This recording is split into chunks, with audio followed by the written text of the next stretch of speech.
سيدنا محمد وعلى آله وأصحابه أجمعين.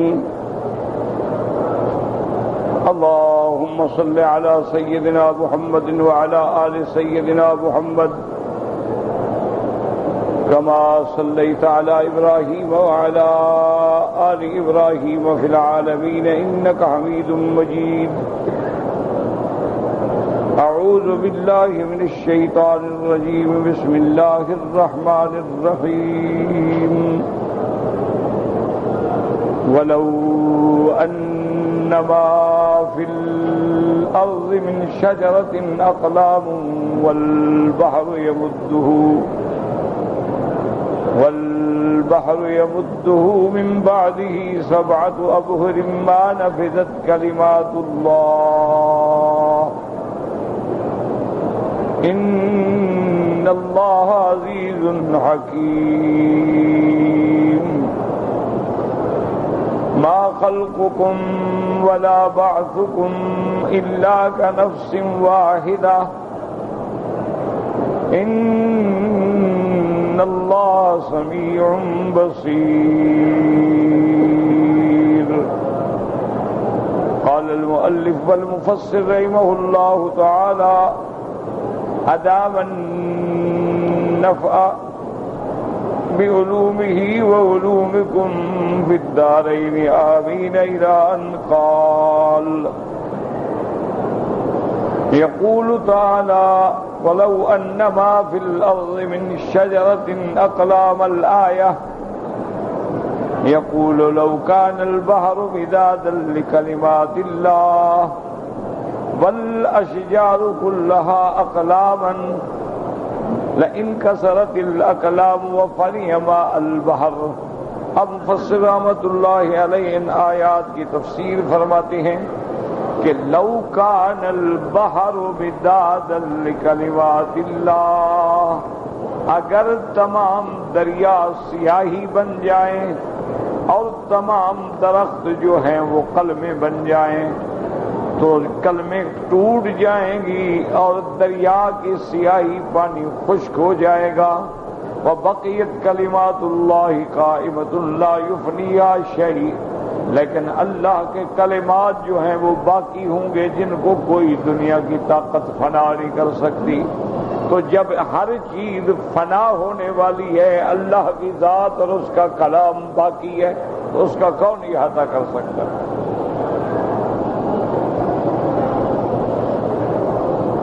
لأن أحدا لا يستطيع أن يقدر قدره ولا يثني عليه كما ينبغي، کیونکہ کوئی انسان یہ طاقت نہیں رکھتا کہ اللہ تبارک و تعالی کی عظمت و شان کا اندازہ کر سکے اور نہ اللہ کی حمد و ثنا کر سکے جیسے اس کے شان کو زیبا ہے، کیونکہ اللہ کا حمد و ثنا ساری کائنات کر رہی ہے، کیونکہ مستحق کے حمد اسی کی ذات ہے.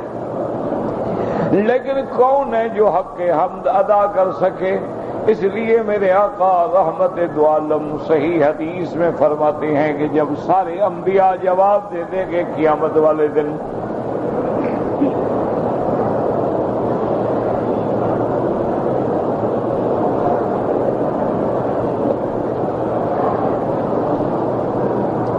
حضرت آدم علیہ السلام سے لے کر حضرت عیسیٰ علیہ السلام تک سب جواب دے دیں گے اور کہیں گے غضب ربی اليوم غضب لم یغضب قبلہ ابدا ولا بعدہ ابدا نفسی نفسی نفسی.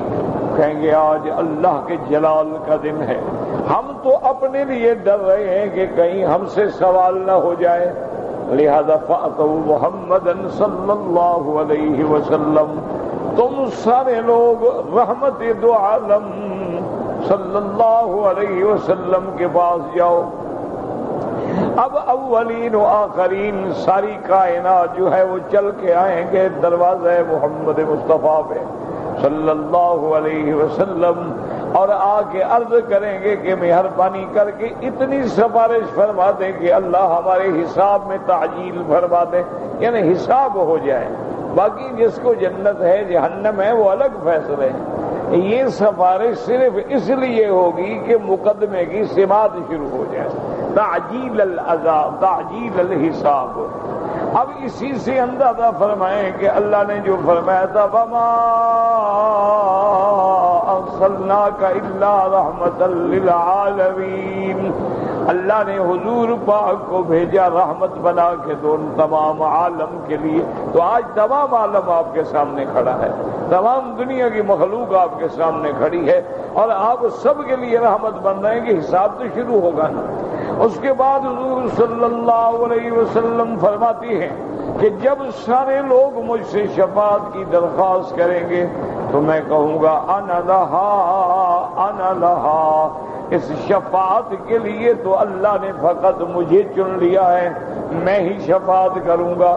اور اس کے بعد حضور فرماتی ہیں کہ میں آؤں گا، علمنی محامد لم یعرفنی الآن، اللہ مجھے اپنے حمد سکھلائیں گے جو اب میں نہیں جانتا۔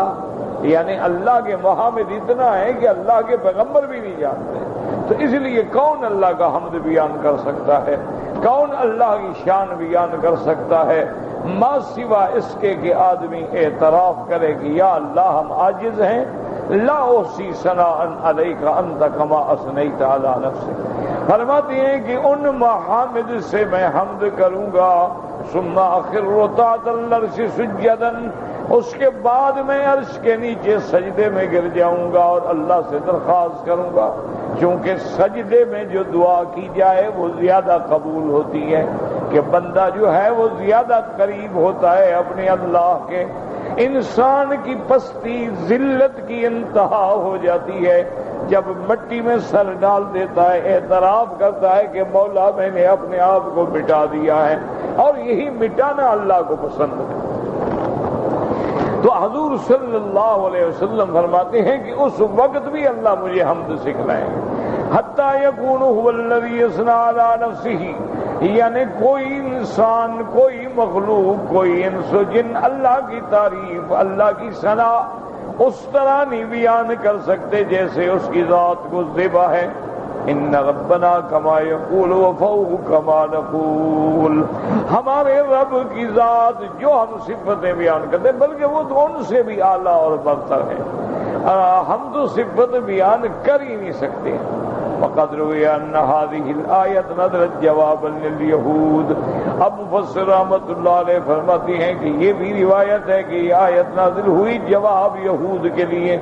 قال ابن اسحاق حدثني محمد بن ابي محمد سعيد بن جبير انه اكرمه عن ابن عباس رضي الله تعالى عنهما ان احبار يهود قالوا لرسول الله صلى الله عليه وسلم بالمدینہ، چونکہ یہود جو ہے نا وہ مدینہ منورہ میں تھے، مکے میں یہود نہیں تھے، مکے میں مشرکین تھے، اور یہود جو ہیں وہ مدینہ منورہ میں تھے، اور نصارہ جو ہیں وہ نجران میں تھے۔ نصارہ جتنے ہیں وہ ان کا مرکز جو ہے وہ نجران تھا، اور یہود جو ہیں ان کا مرکز مدینہ منورہ تھا، اور مشرکین جو ہیں ان کا مقام اور مرکز جو ہے وہ مکہ تھا۔ ان احبار یہود قالوا لرسول اللہ صلی اللہ علیہ وسلم بالمدینہ المنورہ، یہود کے علماء آئے اور انہوں نے حضور صلی اللہ علیہ وسلم کی خدمت میں آ کے کہا کہ یا محمد صلی اللہ علیہ وسلم ارأیت قولک وما اوتیتم من العلم الا قلیلا ایانا ترید ام قومک، فقال رسول اللہ صلی اللہ علیہ وسلم کلاکما۔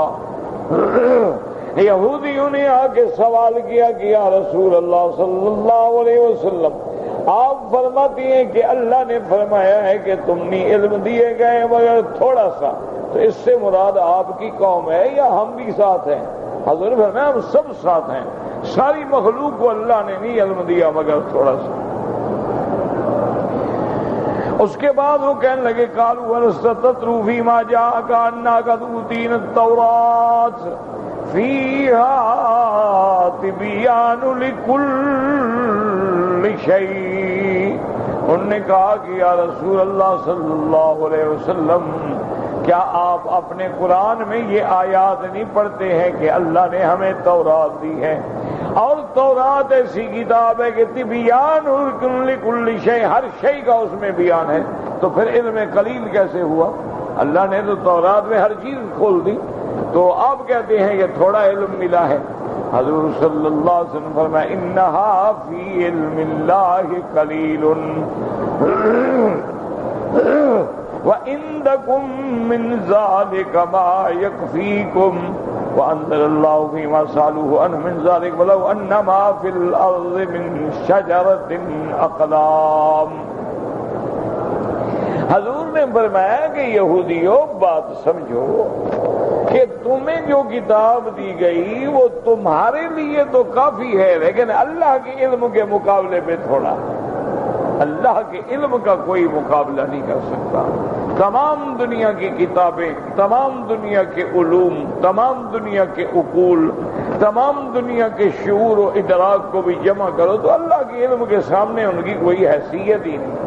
باقی لفظ آ جاتے ہیں نا تبیان کل شیء، تو اس سے مراد یہ نہیں ہوتا کہ ساری کائنات کی ہر چیز اللہ نے تورات میں کھول دی ہے، یہ معنی نہیں ہوتا۔ کیا تورات میں یہ بھی لکھا ہوا تھا کہ ایٹم بم کیسے بنایا جاتا ہے؟ تورات میں یہ بھی لکھا جاتا تھا کہ ہوائی جہاز کیسے بنے گے؟ یہ بات نہیں ہوتی۔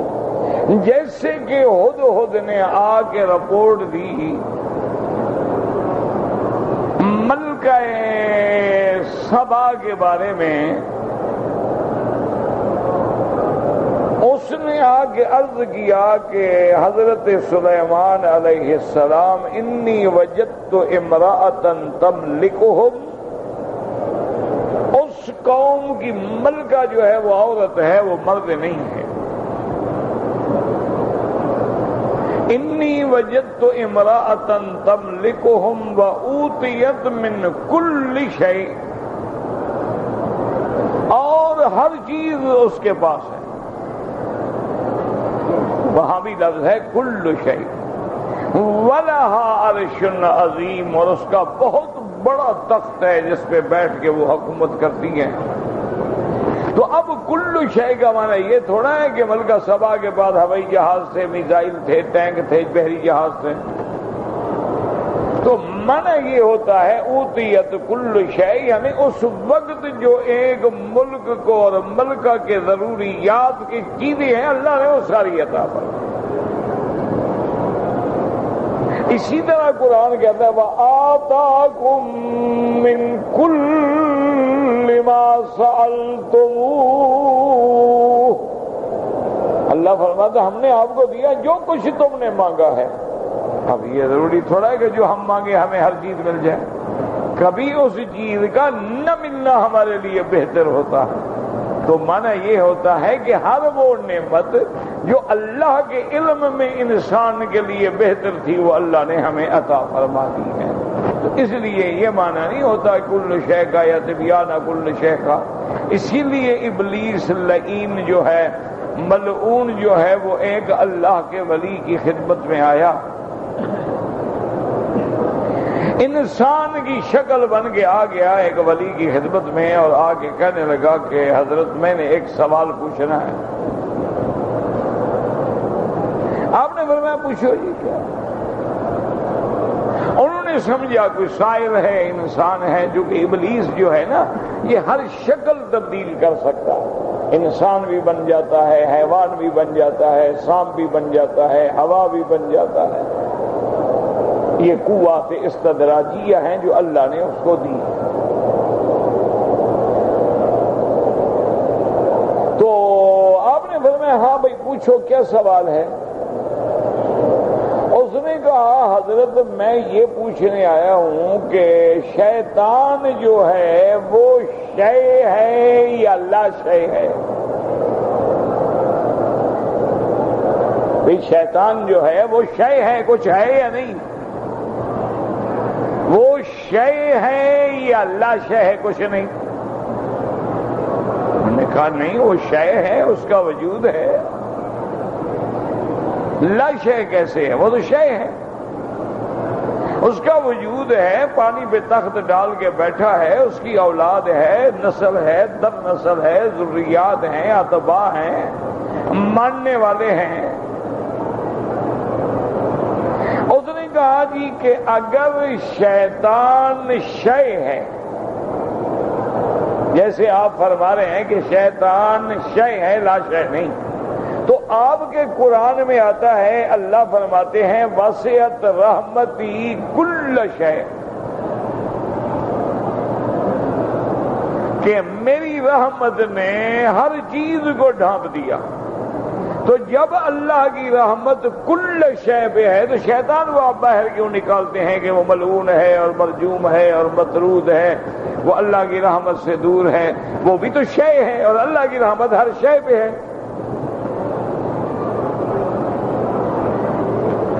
تو اللہ والوں نے پہچان فرمایا تم ابلیس ہو؟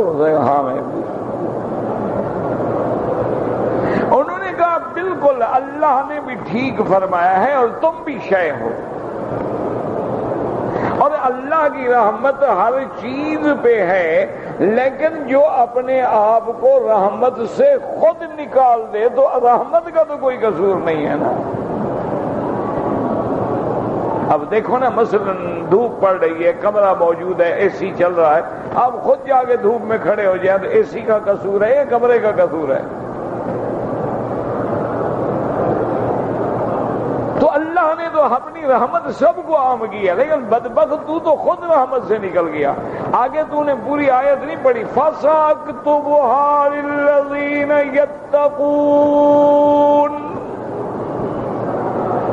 اللہ فرماتے ہیں کہ میں نے اپنی رحمت ان کے لیے لکھی ہے جو مجھ سے ڈرنے والے ہیں۔ تو ڈرنے والا نہیں، مقابلہ کرنے والا ہے۔ تو تم نے تو اللہ کی رحمت سے اپنے آپ کو خود نکالا ہے، اللہ تو کسی کو اپنی رحمت سے نہیں نکالتے۔ اور نکلنے کے باوجود جو تم نے مانگا ہے اللہ نے تمہیں وہ مہلت بھی دی ہے، قوت بھی دی ہے، طاقت بھی دی ہے، استدراجی طاقت ایسی دی ہے کہ ایک سیکنڈ میں شیطان جو ہے جہاں چاہے پہنچ سکتا ہے۔ اسی لیے یاد رکھا کریں میرے عزیز، میرے بزرگ، میرے مہربان، کہ یہ معنی نہیں ہوتا پیر کا یا بزرگ کا یا ولی کا جو ہمیں تصرفات دکھلائے، ہمیں پانی پہ چل کے دکھلا دے، ہمیں ہواؤں میں اڑ کے دکھلا دے، ہمیں آگ کے انگاروں پہ چل کے دکھلا دے۔ یہ کوئی بزرگی شدرگی نہیں ہے، تو ابلیس بھی دکھلا سکتا ہے۔ یہ کون سا بڑا مسئلہ ہے؟ اگر تمہارا کوئی پیر ہے مثلا وہ علم نجوم یا علم جفر یا علم الاعداد کے ذریعے تمہیں مستقبل کی خبریں بتلا رہا ہے تو کوئی بڑی بات نہیں، تو شیطان بھی بتلاتے تھے۔ یہ تو راہب بھی بتلاتے تھے، کاہن بھی بتلاتے تھے، ہندو پنڈت جوگی جو ہیں وہ بھی، دیکھا نہیں ہے کہ وہ شادی وہاں مقرر نہیں ہوتی جب تک پنڈت جو ہے وہ جناب شبھ گھڑی نہ بتلائے۔ وہ پنڈت کے بعد جاتے ہیں کہ جناب لڑکی کا نام یہ ہے، لڑکے کا نام یہ ہے، ہم نے شادی کرنی ہے، ہم یہ پھیرے کب کریں؟ وہ کہتا ہے ٹھیک ہے، وہ بیٹھ کے حساب کراتا ہے، حساب کر کہتا ہے آپ لوگوں کے لیے فلاں تاریخ، فلاں وقت، فلاں ساعت جو ہے یہ شبھ گھڑی ہے، اسی کے اندر تم نے کرنا ہے، آگے پیچھے ہوا تو نقصان ہو جائے گا۔ بلکہ ایک ہندو ملک کا وزیر اعظم کے عہدے کا آدمی کامیاب ہو گیا، الیکشن جیت گیا، وزیر اعظم بن گیا، لیکن اپنی راجدھانی میں نہیں جا رہا کہ پنڈت نہیں بتلا، وہ کہتے ہیں جی ابھی آپ نے نہیں جانا، آپ نے فلاں وقت فلاں ٹائم میں داخل ہونا ہے، بیٹھے۔ تو یہ تو ہندو بھی بتا دیتے ہیں، یہ کوئی بڑی بات نہیں ہوتی، یاد رکھا کرو۔ لوگ بیچارے جو ہے نا دھوکے میں آ جاتے ہیں، کسی پیر کے پاس گئے، اس نے کہا اچھا تم بیٹا مانگنے آئے ہو، بس یہ حضرت صاحب ختم ہو گئے، نے کہا پیر تو پہنچا ہوا ہے۔ یہ کوئی پہنچا نہیں ہے، یہ باتیں تو شیطان بھی بتا دیتا ہے اور قرآن میں لکھا ہوا ہے۔ انا كنا نقعد منها مقاعد للسمع فمن يستمع الآن يجد له شهابا رصدا. شیطان گئے، انہوں نے کہا ابلیس سے کہ جناب کچھ ہو گیا ہے دنیا میں. انہوں نے کہا کیا ہو گیا؟ انہوں نے کہا جی اوپر جو ہم نے خلائی اسٹیشن بنائے ہوئے تھے جہاں بیٹھ کے ہم ملائکہ کی باتیں سنتے تھے، آج جاتے ہیں تو میزائل ہوئی بارش ہو جاتی ہے. انا لا ندری اشر ارید من فی الارض ام اراد بهم ربهم رشدا. پتہ نہیں اللہ اس عالم کو فنا کرنا چاہتے ہیں یا کوئی اور بات ہے. اچھا دیکھو ابلیس نے کیا کہا، اس نے کہا ساری دنیا میں پھیل جاؤ اور ہر جگہ کی مٹی لے آؤ. ہر جگہ کی مٹی لے آئے. ابلیس سونگتا گیا. جب مکے کی مٹی، ہاں یہاں کوئی بات ہے.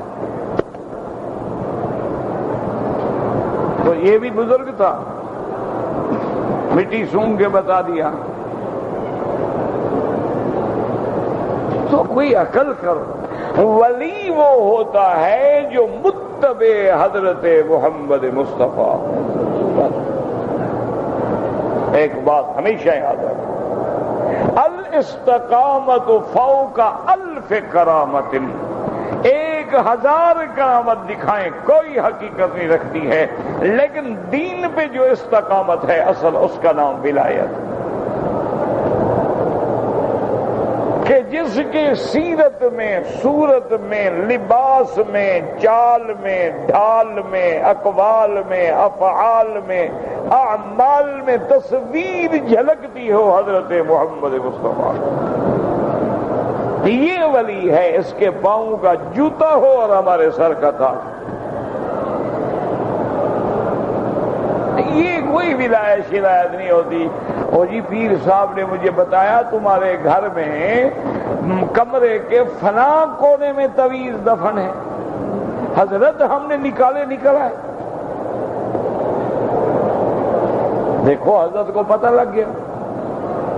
وہ حضرت ہی نے دفن کروائے ہوتے ہیں تو حضرت کو پتہ کیوں نہ لگے. ایک سے دفن کرواتے ہیں، دوسرے سے نکلوا دیتے ہیں. وہ بھی مرید، وہ بھی مرید. وہ ایک آدمی گیا ایک پیر کے پاس، اس کا بڑا پرانا مرید تھا اور ہمیشہ نظر نیاز خدمت گزاری کرتا تھا. اس نے کہا حضرت میرا ایک دشمن ہے، مجھے اس نے تنگ کر دیا ہے، بس پیرا کوئی ایسا تویز دے کہ وہ مر جائے، دفع ہو، جان چھوٹے. پیر نے کہا بھائی کسی بندے کو مارنے کی کیا ضرورت ہے، بس ہم تویز دیں گے وہ تم سے دشمنی چھوڑنے کا. نہیں حضرت میں بڑا تنگ ہو گیا، میری عزت کا معاملہ ہے. حضرت آخر مان گئے. انہوں نے کہا لیکن اس کے لیے تمہیں یہ کرنا پڑے گا کہ اتنا زعفران ہو، اتنا عنبر ہو، پھر ہم تویز لکھیں گے. پھر تم ایک پاگل کتا ڈھونڈو گے، باولا کتا ہو جو پاگل ہو. پھر اس پاگل کتے کو وہ تویز جو ہے روٹی میں رکھ کے گھی میں لپیٹ کے کسی طرح ڈال کے تم نے کھلانا ہے. اور جب وہ کتا کھا لے تو اس کتے کو مار کے تم نے فلاں پرانے قبرستان کے فلاں درخت کے نیچے دفن کرنا ہے. بس دفن کرو گے 3 دن میں تیرا دشمن مر جائے گا. وہ بیچارہ میری طرح کا کوئی جٹ دیہاتی آدمی تھا. اس نے ہاتھ باندھے اور کہا سائیں میرے تو کتے بھی آپ ہیں، تویز بھی آپ ہیں، جو کچھ کرنا ہے آپ کریں، میں کہاں سے پاگل کتا ڈھونڈوں، آپ جو ہیں. انہوں نے کہا سائیں میرے تو سب کچھ آپ ہیں نا، میرا سائیں بھی تو، پیر بھی تو، کتا بھی تو، پاگل بھی تو، تویز بھی تو. سائیں کچھ آپ کرو، میں کرنے کے قابل ہوتا تمہارے پاس آتا.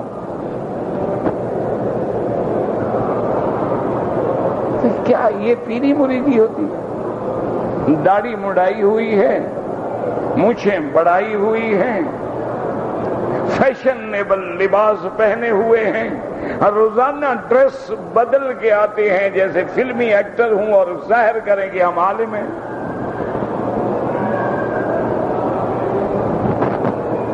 قطعاً نہیں، یاد رکھو اللہ کا ولی وہ ہوگا جس کے ایک ہاتھ میں قرآن ہوگا، دوسرے میں محمد مدنی کا بیان۔ اللہ کا ولی وہ ہوگا جس کی صحبت میں رہو 10 سال رہو، ایک کرامت بھی نہ دیکھو، لیکن اس کا کوئی عمل سنت کے خلاف بھی نہ ہو، بس یہ ولایت۔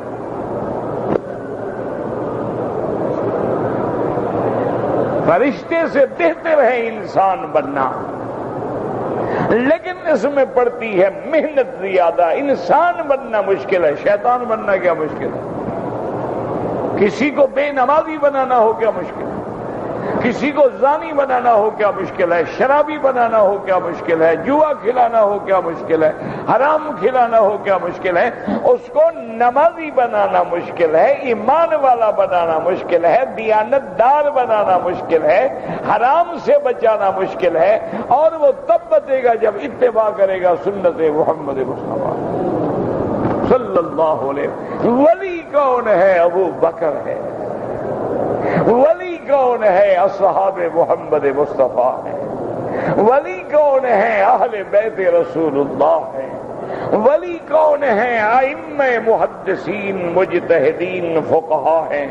ولی کون ہیں؟ علماء ہیں جن کی زندگی رات دن قال قال رسول اللہ صلی اللہ علیہ وعلا آلہ واصحابہ وسلم تسلیما کثیرا کثیرا۔ یہ اللہ کے اولیاء ہیں۔ وہ اولیاء نہیں ہوتے جو مزاروں پہ بیٹھے ہوئے مجاور بن کے، جو باپ دادے کی قبریں بیچتے ہیں، وہ بھی پیر ہوتے ہیں۔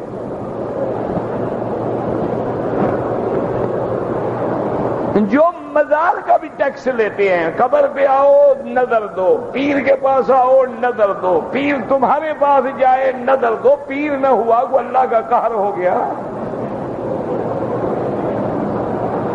اور یار ٹیکس گورنمنٹ کا وہ بھی سال میں لگتا ہے، یہ پیر کا ٹیکس ہے 10 دفعہ سال میں ہے، 10 دفعہ نظرانہ دو۔ یہ اچھا پیر ہے؟ ابھی اللہ کا عذاب ہے پیر ہے؟ اللہ اکبر۔ بس ایک بات یاد رکھ لو، محمد کا جو غلام ہو ہم اس کے غلام ہیں، بس صلی اللہ علیہ وسلم۔ اور جس کی اپنی شکل میرے مدنی کی شکل کے مخالف ہے وہ پیر نہیں، وہ دجال ہو سکتا۔ جو بے نماز ہے وہ تو کافر ہے، وہ پیر کیسے ہو سکتا؟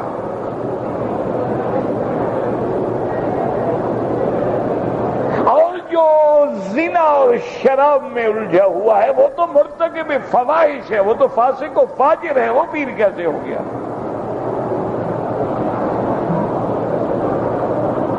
وہ اولیاء اللہ، قرآن جس کا الا ان اولیاء اللہ، اولیاء کیا مانا؟ دوست، اللہ کے دوست۔ دوست وہی ہوتا ہے جو اللہ کے حکم کا مخالف ہو۔ اچھا دوست ہے، اللہ فرمائے داڑھی رکھو، یہ کہے داڑھی منڈاؤ۔ اللہ فرمائے نماز پڑھو، یہ کہتا ہے مرید پڑھے میں نہیں پڑھتا۔ اللہ فرمائے زکوٰۃ دو، یہ کہا میں تو پیدا ہی زکوٰۃ کھانے کے لیے ہوا ہوں۔ اچھا دوست ہے اللہ کا؟ بھائی یہ اللہ کا دشمن ہے دوست ہے؟ اس لیے اللہ نے فرما دیا کہ جو میرے دوست ہیں ان کی صفتیں کیا ہیں، نشانی کیا ہے۔ دیکھو نا، آم لگاؤ ہم کہتے ہیں آم کا درخت ہے، کنو لگاؤ ہم کہتے ہیں کنو کا درخت ہے، کھجور لگی ہم کہتے ہیں کھجور کا درخت ہے، ناریل لگاؤ ہم کہتے ہیں ناریل کا درخت ہے۔ اسی طرح سے اللہ فرماتے میرے دوستوں کو کیسے پہچانو گے؟ فرمایا الذین هم فی صلاتهم خاشعون، جو بڑے خشوع اور خضوع سے میری نماز میں میری بندگی میں کھڑے ہیں، ساری دنیا ڈوب جائے پرواہ نہیں، ساری دنیا مل جائے پرواہ نہیں، وہ کھڑے ہیں اللہ اکبر میری بڑائی کا اقرار کر کے، اپنی کمزوری اور عجز کا اعتراف کر کے، ہاتھ باندھ کے میرے دروازے پہ کھڑے ہیں۔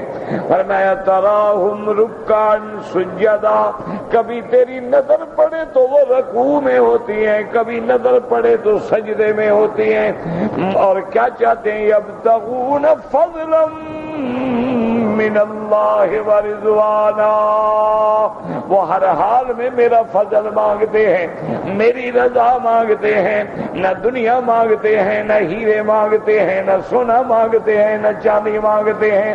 وہ کہتے ہیں سونا چاندی دنیا والوں کو مبارک، ہمیں تو سونے چاندی کے بنانے والے کی رضا چاہیے۔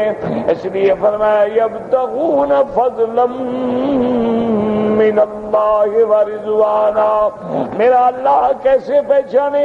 فرمایا سیماہم فی وجوہہم من اثر السجود، رات کو جاگنے میں، عبادت کرنے میں، نمازیں پڑھنے کا جو اثر ہے ان کے چہرے پہ ہوتا ہے، ان کے چہرے پہ نور ہوتا ہے، تلاوت ہوتی ہے، نظارہ ہوتی ہے، ان کے چہرے مسکراتے ہیں، چہرے میں کشش ہوتی ہے، ان کے چہرے پہ نظر پڑے تو اللہ کی یاد آتی ہے، ان کی صحبت میں بیٹھو تو گناہوں سے نفرت ہو جاتی ہے۔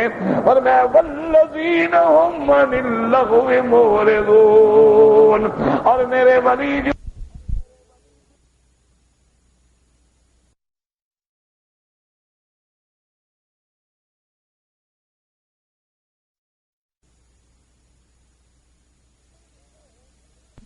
ہم للزکات فاعلون، جو زکات کے ادا کرنے والے ہوتے ہیں، والذین ہم لفروجہم حافظون، جو اپنی شرمگاہوں کی حفاظت کرنے والے، اپنی امانت اور عہد کے نبھانے والے، نمازوں کی پابندی کرنے والے، صحیح طریقے سے اوقات مقررہ ادا کرنے والے،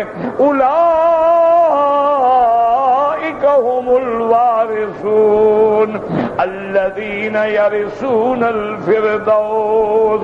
اللہ فرماتے ہیں میرے مومن، میرے اولیاء کو دیکھنا ہو تو دیکھ لو قلیلا من اللیل ما یہجعون، وہ راتوں کو تھوڑا آرام کرتے ہیں، باقی راتیں جاگتے ہوئے، تہجد پڑھتے ہوئے، قرآن پڑھتے ہوئے، سجدے رکوع میں گزارتے ہیں۔ وبالاسحار هم یستغفرون، اور جب سحری کا وقت ہوتا ہے، تہجد کا وقت ہوتا ہے، رات کا آخری پہر ہوتا ہے تو مجھ سے بخشش مانگتے ہیں، کیونکہ ان کو پتا ہے کہ یہ رحمت کی گھڑی ہے۔ اور بخشش کس بات کی؟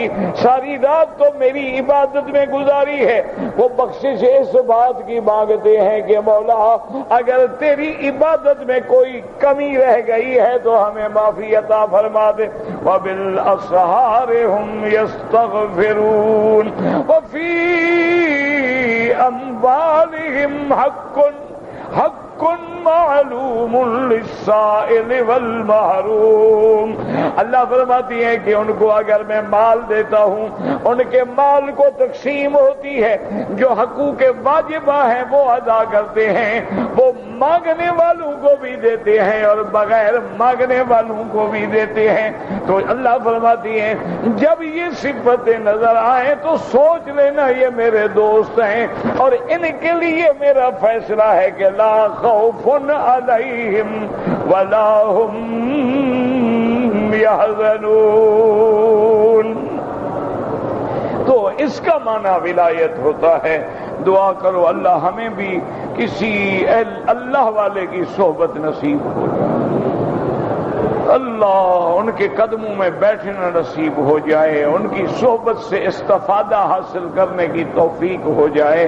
تو یہ لوگ ہوتے ہیں میرا بھائی، وہ ہر چیز پہ پردہ ڈالتے ہیں، وہ اللہ کی رحمتوں سے بھرے ہوتے ہیں لیکن بالکل خاموش ہوتے ہیں۔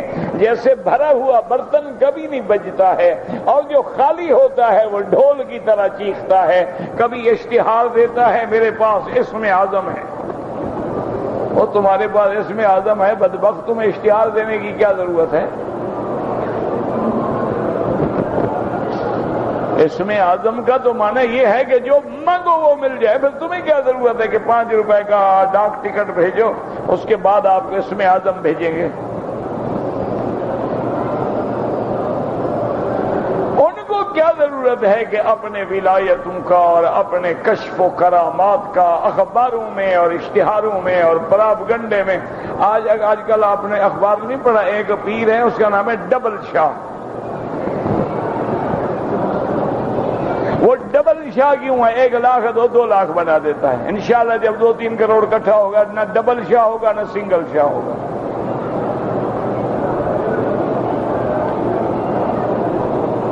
اچھا ابھی لوگ جیلی کرنسی بنا لیتے ہیں، یہ بھی کوئی پیری ہے؟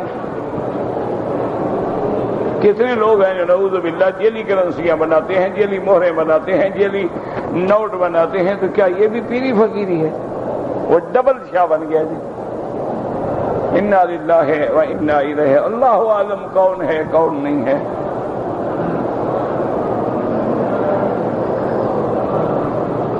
اس لیے حضور پاک نے فرمایا اللہ کے بندے، اللہ نے جو تمہیں دیا ہے تمہارے لیے تو بہت ہے، لیکن اللہ کے علم کے مقابلے پہ قلیل ہے. وَلَوْ أَنَّ مَا فِي الْأَرْضِ مِنْ شَجَرَةٍ أَقْلَامٌ الْآيَةٌ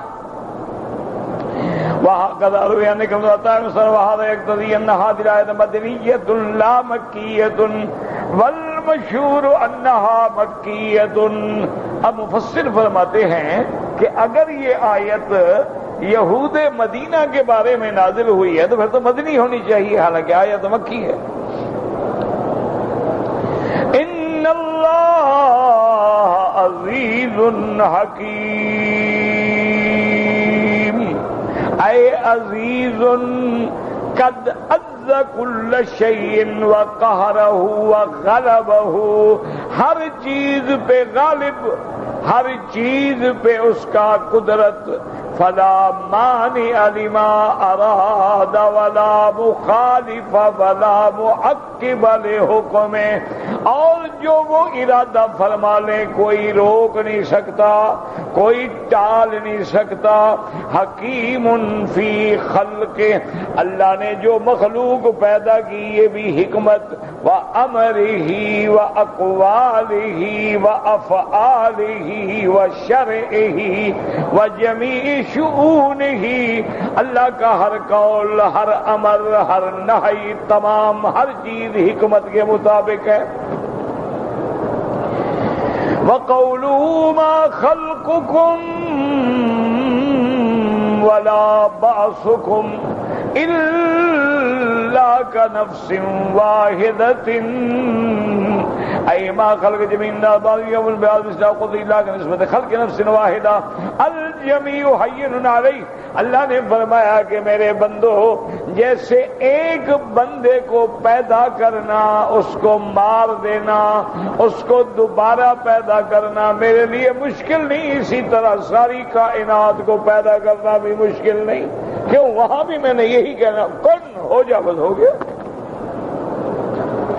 انما امرہ اذا اراد شیئا ان یقول له کن فیکون وما امرنا الا واحدۃ کلمح البصر. اذا یامر بالشیء مرۃ واحدہ، اللہ نہیں حکم کرتے کسی چیز کو مگر ایک دفعہ، ہو جا بس ہو گیا. فیکون ذلک شیء لا یحتاج الی تکررہ وتوکیدہ، یعنی اللہ کو بار بار حکم نہیں دینا پڑتا، وہ جب چاہے کسی حکم کو بس ارادہ کیا، حکم دیا، ہو جا، ہو گیا. اس لیے اللہ فرماتے ہیں کہ قیامت کو کیا مشکل سمجھتے ہو بے وقوفو. فَإِنَّمَا هِيَ زَجْرَةٌ واحدۃ فإذا هم بالساہرہ.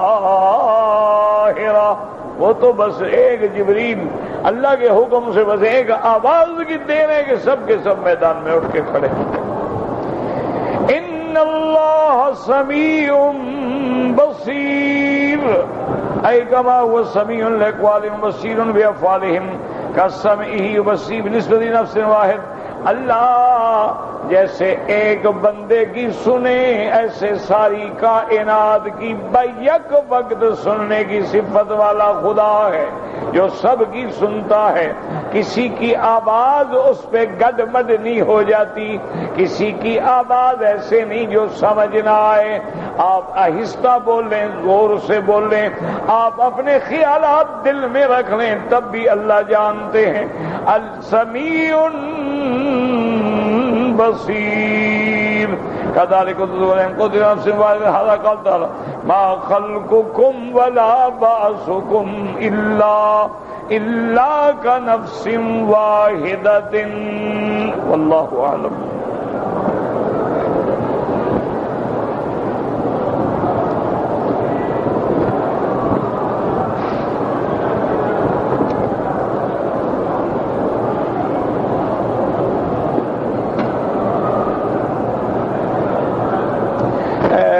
کہتا ہے جی کہ ایک شخص یہ کہتا ہے کہ محلے کی جامع مسجد میں جب تک نماز ختم نہ ہو جائے عورتیں گھر میں ظہر کی نماز نہیں پڑھ سکتی ہیں، یہ خطبہ جمعہ کی فضیلت ہے۔ پہلی بات تو میں یہ عرض کروں گا سوال لکھنے والے سے، تم ہمیشہ لکھتے ہو اور تمہیں ہمیشہ اسی قسم کے آدمی ٹکر جاتے ہیں۔ کبھی لکھتے ہو سنا ہے، کبھی لکھتے ہو ایک شخص کہتا ہے۔ یہ تو وہی بات ہے نا جیسے ذاکر کہتے ہیں کہ راوی کہتا ہے، کون سا راوی کوئی پتہ نہیں، بس راوی کہتا ہے۔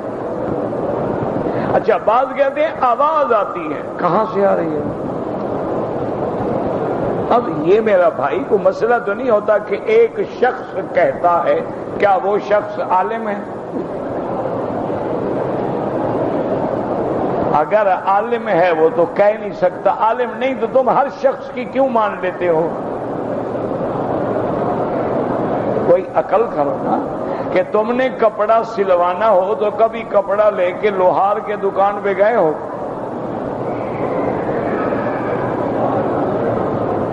تم نے اگر گھڑی خریدنی ہو تو کبھی سنار کے پاس گئے ہو؟ تو اگر مسئلہ پوچھنا ہے تو اہل علم سے پوچھیں، فاسألوا اہل الذکر ان کنتم لا تعلمون۔ اگر تم نہیں جانتے ہو تو علم والے کے پاس جاؤ۔ یہ تھوڑا ہے کہ جو بندہ تمہیں ٹکر جاتا ہے اس سے سن لیتے ہو اور مولوی مکی کی گردن میں آگے ڈال دیتے ہو۔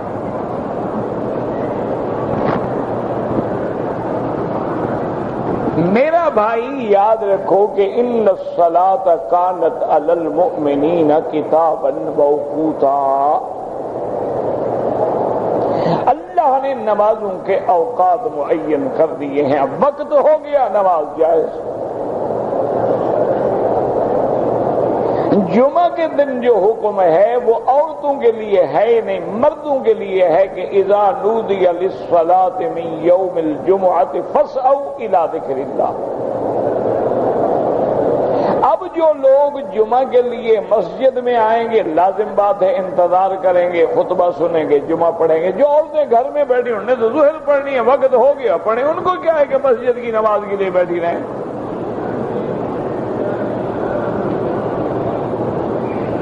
اور پھر اللہ نے کامن سینس ہے، آپ کے ملک میں جیسے ماشاءاللہ اللہ کی بڑی مہربانی ہے کہ وہاں جمعہ کی نماز جو ہے 1 بجے شروع ہوتی ہے، کسی مسجد میں 1 بجے، کسی میں 1:15، 1:30، 2:45، 2، 2:15، 2:30، 2:45 تک نماز جمعہ۔ تو یہ عورت کہاں کون سی مولوی کے پیچھے بیٹھی رہے؟ 1 بجے والے پر یا 2:45 بجے والے پر؟ عجیب بات ہے بھئی، نماز کا وقت ہو گیا، بس ہو گیا۔ اب چونکہ عورت مسجد میں نہیں جا رہی لہذا اس نے ظہر پڑھنی ہے، اس کے لیے یہ کوئی فضیلت نہیں، بیٹھی رہے جب تک جمعہ نہ ہو جائے۔ ہاں اصولاً اگر وہ بعد میں پڑھ لے کوئی حرج نہیں، چونکہ وقت جو ہے ظہر کا ممتد ہے ماشاءاللہ کہ 12:30 بجے تقریباً وقت شروع ہو جاتا ہے اور تقریباً 3:30 کے قریب جا کے ختم ہوتا ہے. وقت لمبا ہے جب پڑھ لے. لیکن یہ کہنا کہ کسی مسجد کے امام کے جمعے کی انتظار میں بیٹھی رہی ہے تو غلط بات ہے.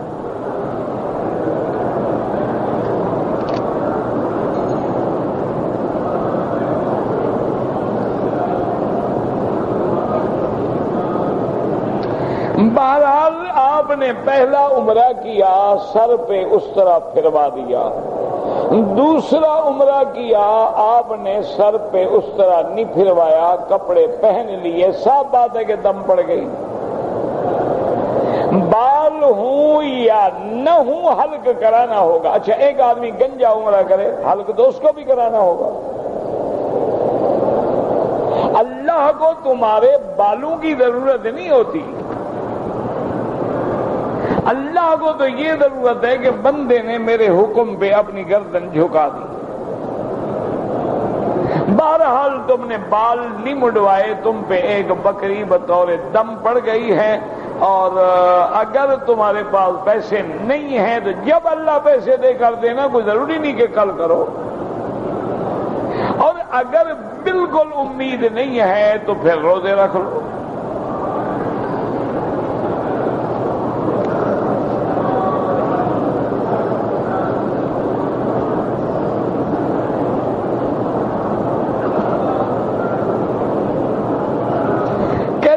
کہ اکبر شاہ خان نجیب آبادی کی کتاب تاریخ اسلام ہے. اخباروں میں آتا ہے یہ واقعہ تاریخ اسلامی میں ہے. تو تاریخ اسلام پہ ایک کتاب تھوڑی لکھی گئی ہے، سینکڑوں ہزاروں کتابیں ہیں. نام دیکھنا چاہیے کس کتاب کا حوالہ ہے.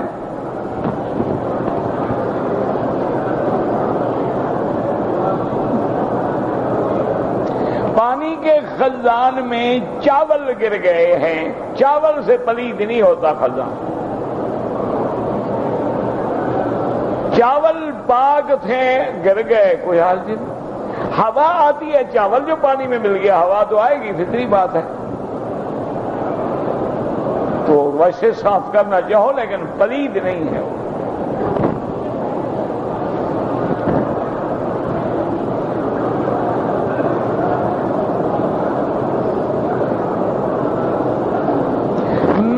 میقات سے احرام باندھا، 2 رکعت پڑھ لی، احرام باندھ لیا، لبیک پڑھ لیا.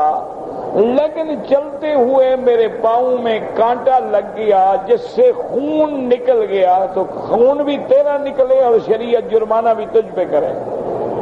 اچھی بات ہے بھائی. یہ لوگوں نے سمجھا ہوا ہے خون نکل گیا، دم پڑ گیا، دم پڑ گیا. کیوں دم پڑ گیا بے وقوف آدمی؟ تمہارا خون نکلا ہے، تم تو واجب الرحم ہو نہ کہ واجب الدم ہو. کوئی بات نہیں، کچھ نکل گیا نکل گیا.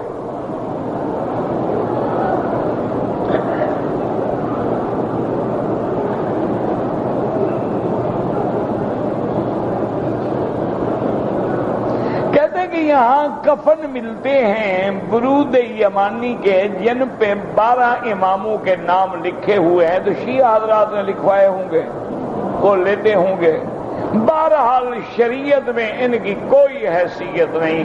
12 امام نہیں، آپ 1,24,000 نام بھی لکھ لیں پیغمبروں کے، کوئی فائدہ نہیں. اللہ کا قرآن بھی لکھ دو کفن پہ، کوئی فائدہ نہیں. اصل تیرا عمل تیرے ساتھ جائے گا. عمل اچھے ہیں انشاءاللہ جنت باغ ہوگی، عمل بھیڑے ہیں تو جہنم کا گڑھا ہوگی. اوپر والا کفن تو یہ، اور پھر واپس گھر میں آئیں گے انشاءاللہ. دوسرے پہ بھی تو ڈالنا ہے نا. اگر تیرے ساتھ بھی دفن کر دیں تو کوئی فائدہ نہیں.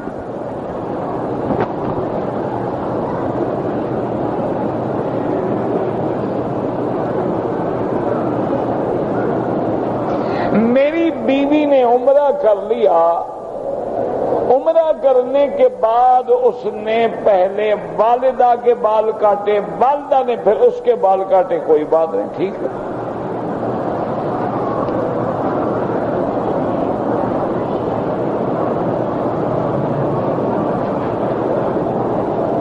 یہ پتہ نہیں آپ نے کیا لکھا ہے، خان اور زگ داڑ، پتہ نہیں کیا بلا ہے، کون سی زبان ہے مجھے سمجھ نہیں ہے۔ اگر ایک آدمی طواف کر رہا ہے لیکن حجر اسود پہ جانے کے بعد اشارہ کرنا بھول گیا، کوئی بات نہیں، بلکہ بعض فقہا تو یہ فرماتے ہیں کہ جب طواف شروع کرو پہلا اشارہ کرنا اور جب ختم کرو سنت ہے، باقی کرنے کی ضرورت ہی نہیں ہے۔ اور اگر کیا بھی جائے تو سنت ہے، مستحب ہے، ثواب ہے، نہیں کیا بھول گیا کوئی مسئلہ نہیں۔ لیکن جب شروع کریں تو اس وقت ہر حال میں خیال رکھیں، نہ تو حجر اسود سے بہت زیادہ پہلے طواف شروع کریں، نہ حجر اسود یہ حجر اسود نہ گزر کے شروع کریں، عین ایسے کھڑے ہوں کہ اس کے کنارے کے برابر تیرا کندھا ہو، نیت کریں، پھر بسم اللہ اللہ اکبر وللہ الحمد، اس کے بعد چلیں اور نظر اپنی نیچے رکھیں اور زبان پہ اللہ کا ذکر ہو، سبحان اللہ والحمد للہ لا الہ الا اللہ اللہ اکبر وللہ الحمد، یا جو تمہیں یاد ہے، درود شریف، کلمہ شریف، آیت کریمہ، جو تیری زبان پہ چڑھا ہوا ہے، بس اللہ کے ذکر میں رہو اور نظر نیچے رکھو، ادھر ادھر نظر نہ ڈالو، نہ عورتوں پہ نظر پڑے، نہ اپنی عبادات کو خراب کرو اور نہ اپنی عبادات میں ثواب کے بجائے گناہ کا ذریعہ بنو کہ کبھی اس عورت کو ہاتھ مار رہے ہو، کبھی اس کو ہاتھ مار رہے ہو، کبھی حجر اسود کے بوسے کے بہانے عورتوں کے ساتھ مل کے لگے ہوئے۔ اللہ تو جانتا ہے، اللہ کے آگے تو تیری کوئی بات چھپی ہوئی نہیں ہے، دور دور پھرو، موقع مل گیا الحمدللہ، نہیں ملا بسم اللہ اللہ اکبر وللہ الحمد، اتنا اشارہ کافی ہے۔